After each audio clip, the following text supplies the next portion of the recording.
Halo semua, baru-baru anak saya ada kasih naik video di YouTube. Itu maksudnya mas saya mau bikin baliho. Baliho ini tujuan saya mau pasang di tempat dugong. Jadi kalau ada pengunjung dugong bisa lihat langsung saya punya baliho. Tetapi karena Tuhan berkehendak lain, sehingga tidak terjadi karena pada waktu itu angin kencang. Jadi saya tidak dapat pasang ini baliho. Saya ingin menceritakan perjalanan dugong yang sebenarnya, karena dugong ini sudah dijadikan sebagai satu ajang festival. Jadi kalau tidak ada cerita yang sesungguhnya, berarti festival itu tidak lengkap. Festival dugong itu tidak lengkap. Kenapa jadi saya tidak biasa tunjuk diri atau tenar di YouTube atau apa? Karena saya sendiri yang tidak mau. Bagi saya,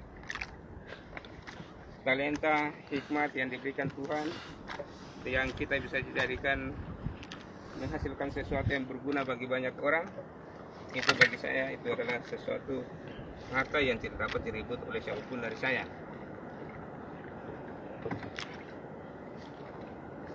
Kita ada omong banyak, tapi saya mau perkenalkan satu diri dulu.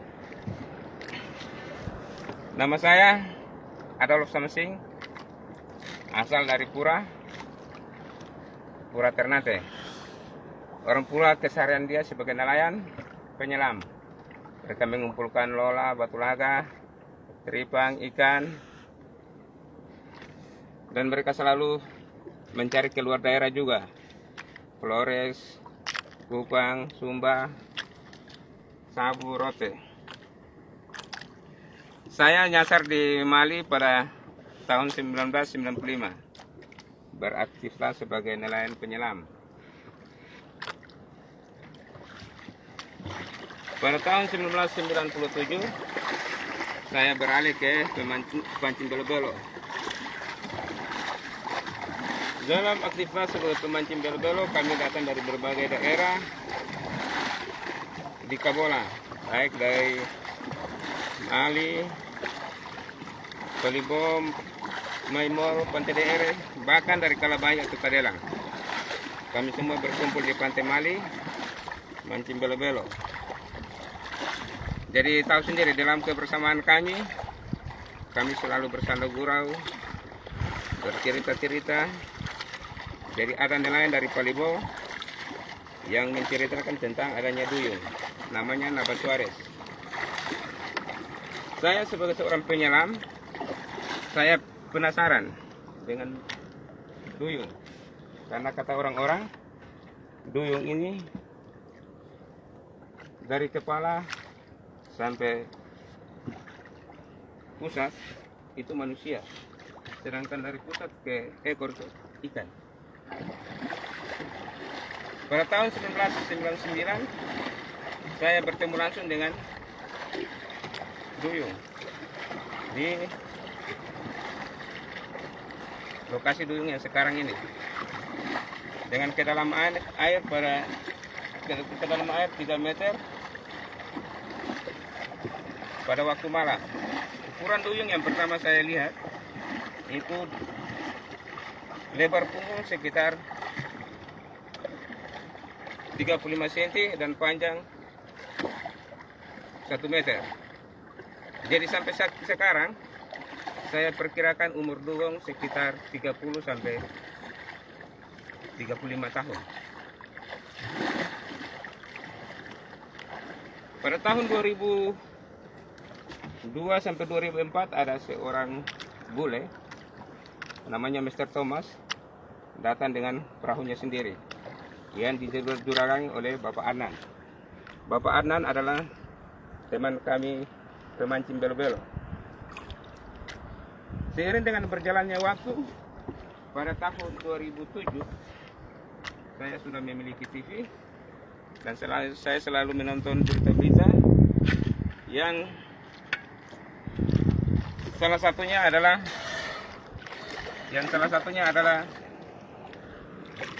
nangka berbau pisang. Saya lihat banyak pengunjung. Nah, pikiran saya melintas ke dugong. Dugong ini juga aneh, unik.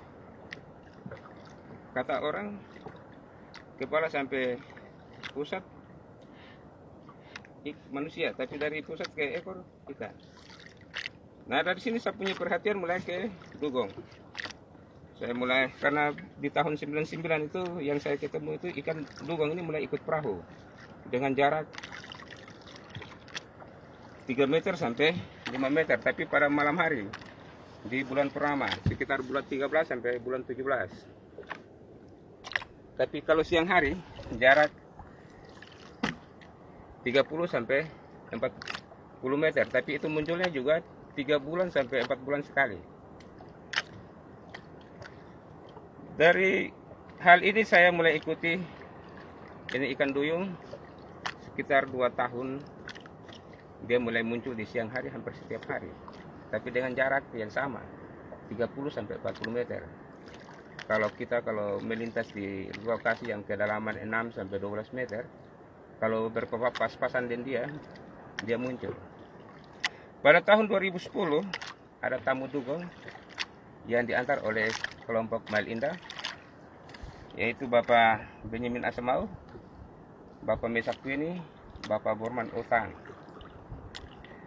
Kebetulan waktu saya juga ada di pantai, saya melihat mereka ke Pulau Sika. Jadi saya kalau di pantai pesisir kita ketemu dapat lihat. Jadi saya naik di atas perahu, dayung keluar sedikit baru lihat. Karena saya penasaran kira-kira tujuan mereka itu apa. Jadi setelah mereka kembali, saya tanya mereka. Katanya tidak ketemu dugong. Bilang mereka pikir lihat ikan dugong, tapi tidak ketemu. Jadi saya juga tanyakan tarif yang dikenakan. Katanya 500.000. Saya kaget dengan ini 500.000. Jadi saya berpikir begini. Saya kalau upaya dengan cara saya sendiri, belum tentu ini ikan dugong ini bisa jinak. Jadi saya cari informasi ke kampung. Informasi saya sudah dapat. Tetapi yang menjadi tantangan terbesar sekarang adalah ekonomi. Kebutuhan saya terganggu.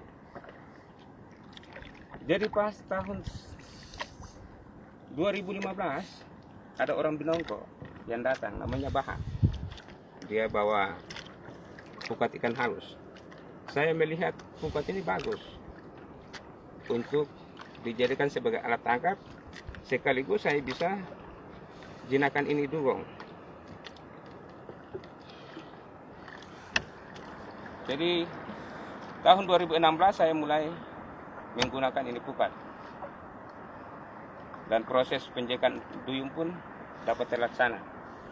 Saya buat sekitar 3 bulan, kurang lebih 3 bulan, dugong mulai menampakkan diri kepada saya dengan jarak 3 meter, tapi di belakang saya. Hanya saya merasa ada sesuatu dekat saya. Dari waktu saya balik baru saya lihat, karena besarnya saya ada di dasar laut, dia ada di pertengahan. Besarnya ini bikin saya ketakutan. Dari dasar naik itu, andai kata kalau bilang waktu saya naik kena perahu berarti saya juga bisa mati atau bagaimana, saya juga tidak tahu lagi. Jadi dugong juga lari. Saya menyesal. Ini saya perjuangkan tapi ini saya bikin dia kembali datang ke tidak. Saya turun coba lagi, dia datang. Jadi waktu dia datang itu saya tidak tahu. Karena tadi saya merasa bahwa ada sesuatu saya balik dekat saya. Jadi kedatangan dia saya tidak tahu. Jadi waktu dia datang itu dengan kecepatan. Begitu lari datang saya sudah naik perahu. Saya naik perahu. Tahu-tahu dia datang pas 3 meter. Rem tanam Bapak. Ya dia berlabuh sekitar ada 3 detik kembali. Saya sudah tahu dia jarak datang sebatas apa. Yang saya coba lagi, itu memang saya justru tidak mau naik. Dia kembali datang, saya lihat ada 3 ekor ikan, kita di sini bilang ikan korpor, warna kuning. Satu ini sampai masuk di mulut tapi tidak makan.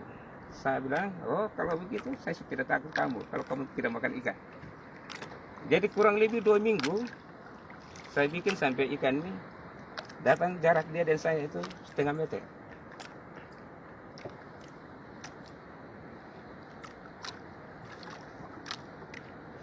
Setengah meter. Jadi saya mulai bikin terus, semakin akrab, semakin akrab. Jadi waktu saya bikin jinak itu, saya mulai bikin satu sinyal antara dia dan saya. Itu saya membunyikan mulut dan melambai-lambai tanda untuk dia panggil dia. Semakin merapat saya. Jadi semakin hari semakin akrab. Dan saya latih dia mulai ikut-ikut. Tapi sekitar menjelang 1 tahun begitu, dia mulai menunjukkan jenisnya. Saya sudah tidak bisa kendalikan dia. Padahal upaya saya itu bagaimana supaya saya bisa jadi pawang. Tetapi usaha saya jadi pawang gagal. Karena ikan semakin akrab dengan manusia, setahu dia itu hanya mau peluk manusia saja. Jadi sampai sekarang, kalau ikan maunya sekarang itu mesin bunyi atau perahu bergerak baru dia kejar ke pelok. Ini yang saya ceritakan untuk kita semua, sejelas apa yang saya tahu. Terima kasih. Masa dia lebih jauh. Rabot. Halo, sayang.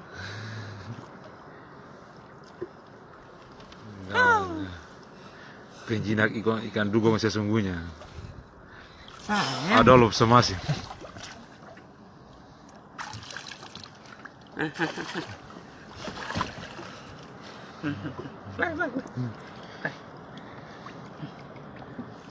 Enggak mati bang.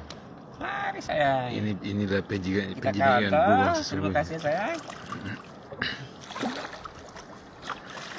Baik. Terima kasih. Terima kasih sayang. Halo.